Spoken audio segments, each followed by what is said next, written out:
Hello everyone, कैसे हो सबके सब। काफी बच्चों का डाउट था कि भैया मैं ये जो आपका एग्जामिनेशन होने वाला है उसका सिलेबस क्या है। ठीक है, तो let's get started without time waste के। आज के इस वीडियो के अंदर मैं बताने वाला हूँ आपको दिल्ली पॉलिटेक्निक में जो आपका एंट्रेंस टेस्ट का एग्जामिनेशन होने वाला है वो क्या होने वाला है और उसकी जो प्रिपरेशन है वो कहाँ से होगी। Let's get started without time waste के। सबसे पहले बता दूं ये जो डेटा होने वाले हैं ये लास्ट ईयर के अकॉर्डिंग हो रहा है और 99% चांस है कि आपका सेम डेटा होने वाला है 2023 के लिए भी एडमिशन के लिए। ठीक है, आगे की तरफ चलते हैं। यहाँ पे थोड़ी बहुत इन्फॉर्मेशन मैं अब बता देता हूँ। आपका जो एग्जामिनेशन हुआ था लास्ट ईयर भी ऑनलाइन हुआ था, उससे पहले भी ऑनलाइन हुआ था, तो इस साल भी चांसेस है कि आपका ऑनलाइन मोड ही हो। 90% चांस है कि ऑनलाइन मोड हो, 10% में आपका ऑफलाइन चला जाता है। और यहाँ पे बेसिकली ऑफलाइन होने का इनका चांसेस नहीं होता है कम, क्योंकि यार आपका इनके पास सेंटर्स नहीं है बेसिकली। ठीक है, डीएसयू के पास खुद के ही कैंपसेस है बेसिकली। इन्होंने आपके पास थर्ड पार्टी के साथ टाई अप नहीं करा है। पहले स्कूल वालों के साथ जैसे इनका टाई अप था, जैसे बीटीई था पहले, अब 2 साल से तो डीएसयू आई है। ठीक है, उससे पहले बीटीई था, तो बीटीई ने क्या आपके गवर्नमेंट कॉलेज जो आपका ये जितने भी गवर्नमेंट स्कूल्स होते हैं उनके साथ टाई अप कर रखा था कि उनके सेंटर्स पड़ेंगे वहीं पे। बट डीएसयू ने फिलहाल के लिए टाई अप नहीं कर रखा है, तो एग्जामिनेशन ऑफलाइन होना मुश्किल है। ठीक है, ऑनलाइन होता है, एआई सिस्टम के श्री होता है। मैं बताने वाला हूँ कि आगे तरफ की किस प्रकार से एआई सिस्टम पे इनका एग्जामिनेशन वाला है वो नेक्स्ट वीडियोस में बताऊंगा। फिलहाल के लिए ये जो वीडियो बेसिकली आपका सिलेबस से रिलेटेड है, आपकी प्रिपरेशन स्टार्ट हो रही होगी, आप प्रिपरेशन स्टार्ट कर दो। इसलिए काफी बच्चों का यहीं पे डिपेंड है कि आपका सिलेबस क्या होने वाला है। ठीक है, यहाँ पे बता दो सिलेबस बताने से पहले कि आपका 2 फेजेस में आपका एग्जामिनेशन होता है। 2 आपका कह सकते हैं टाइप का एग्जामिनेशन होता है डीएसयू में, एंट्रेंस टेस्ट कह सकते हैं। ठीक है, सबसे पहले होता है सीएटी और सीईटी। ठीक है, यहाँ पे डेफिनेशन और यहाँ पे मतलब समझना, ये डिटेल टॉपिक है। वैसे तो मैं अगले वीडियो में एक सेपरेट वीडियो बनाऊंगा सीईटी और सीईटी में क्या डिफरेंस है। फिलहाल के लिए एक बस आपका ओवरव्यू बता देता हूं कि ये सीईटी और सीईटी में क्या फर्क होता है। ठीक है, ये होता है एप्टीट्यूड टेस्ट, ये नॉन इंजीनियरिंग कोर्सेज के लिए होता है बेसिकली। ठीक है, जिसको कि आपका अप्लाइड आर्ट्स हो गया, ठीक है, आर्किटेक्चर इंजीनियरिंग हो गया, इंटीरियर डिजाइन हो गया, फैशन डिजाइन हो गया, इस प्रकार के जितने भी कोर्सेज होते हैं उसमें जिसको एडमिशन लेना है उसको आपका सीईटी एग्जामिनेशन देना पड़ता है। ये 2 स्टेज में होता है, सबसे पहले आपका ऑनलाइन होता है, फिर आपका ऑफलाइन मोड होता है। ठीक है, ठीक है, इस प्रकार से होता है। लेकिन यहाँ पे अगर किसी को इंजीनियरिंग कोर्सेज करना है तो उसके लिए सिर्फ और सिर्फ सीईटी देना पड़ता है, जो कि आपका ऑनलाइन होता है। ठीक है, इसके लिए ऑफलाइन कोई भी एग्जामिनेशन नहीं होता है। आई की तरफ चलते हैं, इसी का सिलेबस आप जानते हैं। ठीक है, जो इंजीनियरिंग कोर्सेज होते हैं ये 10th बेसिस पे होता है। ठीक है, आपका 12th बेसिस पे भी कर सकते हो। अगर 12th बेसिस पे आपका करते हो तो मैं आपका सजेशन दूंगा आपका लेटर एंट्री से करो। ठीक है, लेटर एंट्री से करो। लेटर एंट्री सिर्फ और सिर्फ वही बच्चा कर सकता है जो कि आपका साइंस मीडियम से हो। ठीक है, साइंस मीडियम हो जिसके पास इंग्लिश और मैथमेटिक्स सब्जेक्ट कंपलसरी होता है इसमें। ठीक है, बेसिकली ये आगे तरफ डिटेल में बताऊंगा, फिलहाल के लिए बस बता दिया ओवरव्यू। ठीक है, लेटर एंट्री अगर आपको करनी है। अब आगे तरफ चलते 10th बेसिस पे आपको करना है तो आपका इंजीनियरिंग कोर्सेज के लिए बेसिकली इंजीनियरिंग कोर्सेज कौन, सिविल इंजीनियरिंग हो गया, इलेक्ट्रिकल इंजीनियरिंग होगा, मैकेनिकल इंजीनियरिंग होगा, केमिकल इंजीनियरिंग होगा, जिसके पैसे इंजीनियरिंग लगता है वो आपका इंजीनियरिंग कोर्सेज में चला जाता है। ठीक है, यहाँ पे सेक्शन ए और सेक्शन बी और सेक्शन सी उसको अटेंड करना पड़ता है। सेक्शन ए और सेक्शन बी 15-15 नंबर का होता है।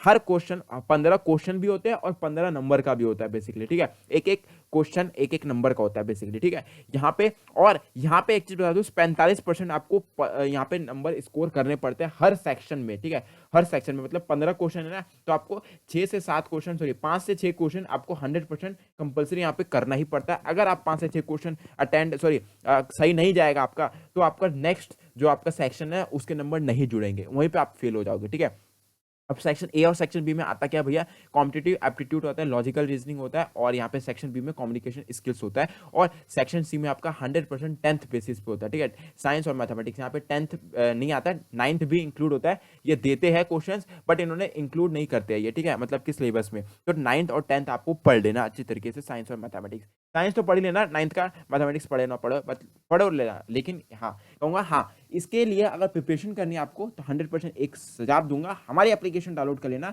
नेक्स्ट वीक से आपके एप्लीकेशन पे प्रिपरेशन स्टार्ट हो रही होगी 100%। अगर वो आप स्ट्रेटेजी से चलोगे वहां पे कुछ हम कह सकते हैं, मैं स्पेशली बताने वाला हूं आपको, सीक्रेट वेबिनार वगैरह भी लूंगा उसमें, कि आपको 100% गारंटीड गवर्नमेंट कॉलेज मिल जाएगा। इस प्रकार की स्ट्रेटेजी बताऊंगा आपको जो कि आपको 100% गवर्नमेंट कॉलेज ही मिलेगी। ठीक है, और टॉप कॉलेजेस में एडमिशन हो रहा होगा आपको अगर वो हमारे एप्लीकेशन में हमारे कोर्सेज से आपको ज्वाइन करते हो तो। लास्ट ईयर का डेटा हमारे पास बहुत ही बढ़िया डेटा था, मतलब कि बच्चों का गवर्नमेंट कॉलेजेस में ही एडमिशन हुआ था, बढ़िया बढ़िया पोजीशन पे जो टॉप कॉलेजेस है उसी में एडमिशन हुआ था हमारे थ्रू, जिस बच्चों ने एडमिशन करवाया था। ठीक है, प्रिपरेशन करी थी या फिर सुझाव लिया था, तो बढ़िया बच्चों का हुआ था, ठीक है। तो आगे की तरफ चलते हैं, यहाँ पे फार्मेसी वाले बच्चों के लिए जिसको फार्मेसी करनी है उसमें सेक्शन डी करना होता है। सेक्शन ए और सेक्शन बी तो कंपलसरी होता है सभी के लिए, ठीक है। करो ना करो, कोई भी एडमिशन ले रहे हो आप डीएसयू में एंट्रेंस टेस्ट के एग्जामिनेशन के थ्रू, तो आपको करना ही पड़ता है, ठीक है। सेक्शन डी आपका 12th बेसिस पे होता है, एंड सेक्शन डी में आपको फार्मेसी के लिए सिर्फ और सिर्फ 12th का ह्यूमन बॉडी से रिलेटेड ही पूछा जाता है, क्योंकि आपके 30 क्वेश्चन होते हैं और 30 नंबर का ही होता है, ठीक है। 45% सभी सेक्शन में करने पड़ते हैं। अब 15-15 का तो बता दिया, 5 से 6 करने पड़ते हैं। अब भैया इसमें क्या होता है, जैसे 30 क्वेश्चन है तो आपको 15 आधा हो गया, और तो 12 से 13 क्वेश्चन आपको अटेंड करने पड़ते हैं। इसमें अटेंड क्या 100% सही होना चाहिए, 12 से 13 क्वेश्चन, तभी आपका रैंक जनरेट होगा। यहाँ पे जो एडमिशन होता है वो रैंक के बेसिस पे होता है, यहाँ पे नंबर्स कोई रिलेटेड नहीं करता है, ठीक है। नंबर्स जुड़ते हैं, नंबर्स कितने परसेंट जुड़ेंगे वो नेक्स्ट वीडियोस में बताऊंगा। फिलहाल के बता दूं, ये जो एडमिशन होता है यहाँ पे रैंक के बेसिस पे होता है। रैंक आपके एग्जामिनेशन से ज्यादा आते हैं, एग्जामिनेशन जो आपका होगा उसमें ज्यादा नंबर के आपके रैंक जनरेट होगा, और थोड़े बहुत कुछ परसेंटेज आपका 10th और 12th के नंबर भी जुड़ते हैं। वो आगे की तरफ बताऊंगा कि किस प्रकार से आपके नंबर जुड़ रहे होंगे। बस चैनल से जुड़े रहना, चैनल पर न्यू तो चैनल को सब्सक्राइब कर लेना, क्योंकि लेटेस्ट इन्फॉर्मेशन डीएसयू से रिलेटेड सबसे पहले इस चैनल पे आता है। आप भले सीनियर से पूछ लेना कि सबसे बेस्ट चैनल डीएसयू के लिए कौन सा है, वो हमारा सब्जेक्ट ही करेंगे, ठीक है। आगे की तरफ चलते हैं, यहाँ पे कॉस्मेटोलॉजी एंड हेल्थ करना है जिसको सेक्शन ई करना है। अब यहाँ पे काफी बच्चे कंफ्यूजन में होते हैं कि भैया सीईटी में जो आपका इंजीनियरिंग कोर्स, जो डिप्लोमा कोर्स होते हैं उनके लिए क्या सेक्शन डी और सेक्शन ई अटेंड करना जरूरी होता है? नहीं, ठीक है। जिसको इंजीनियरिंग कोर्सेज करना है सेक्शन ए और सेक्शन बी और सेक्शन सी अटेंड करो, बस दैट इट, और कुछ नहीं करना, ठीक है।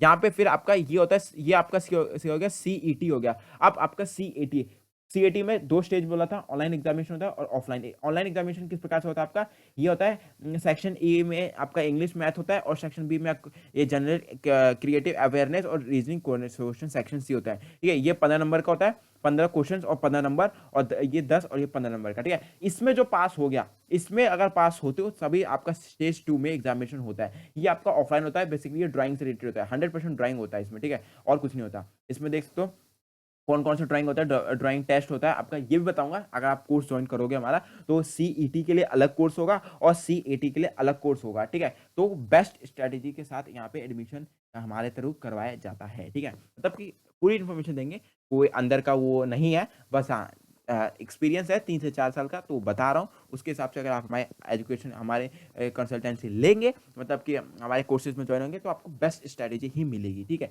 यहाँ पे एडीएम कोर्सेज और ये सारी चीजें आपके काम की नहीं है। लेटर एंट्री का काम की है, तो लेटर एंट्री के लिए सेक्शन ए पे सेक्शन बी करना पड़ता है और सेक्शन डी करना होता है, ठीक है। बेसिकली यहाँ पे सेक्शन ए और सेक्शन बी, ठीक है। यहाँ पे लेटर एंट्री वाले जो बच्चे हो सेक्शन ए और सेक्शन बी ही करना पड़ता है, बट लेटर एंट्री वालों के लिए क्या होता है, ये 15 क्वेश्चन ना होके 20 क्वेश्चन हो जाते हैं, सिंस ये 12 वाले बच्चे होते हैं, तो यहाँ पे इनके 20 क्वेश्चन हो जाते हैं। हाँ, क्राइटेरिया सेम है, हर सेक्शन में आपको 45% नंबर स्कोर करने ही पड़ेंगे। यहाँ पे 20 है, तो यहाँ पे आपको लगभग 8 से 9 क्वेश्चन करने ही पड़ते हैं 100% स्कोर, तभी आपका एडमिशन, मतलब ये नेक्स्ट सेक्शन का आपका यहाँ पे जुड़ने वाला है। फिलहाल के लिए ये था आपका आज की इस वीडियो में, ये पीडीएफ नीचे डिस्क्रिप्शन बॉक्स में मिल जाएगी, और एप्लीकेशन जरूर डाउनलोड करना है। एप्लीकेशन विदाउट एप्लीकेशन डाउनलोड करें, आपको काम नहीं चलेगा, वहीं पे आपको सारी इन्फॉर्मेशन आ रही होगी, और ये पीडीएफ भी वहीं पे आपको मिलेगी, ठीक है। Bye bye, take care. कोई और डाउट हो नीचे कमेंट में बताना मत भूलना, और चैनल पर नहीं हो चैनल को सब्सक्राइब कर लेना। एंड फिलहाल चलते हैं, बाय बाय, टेक केयर, जय हिंद।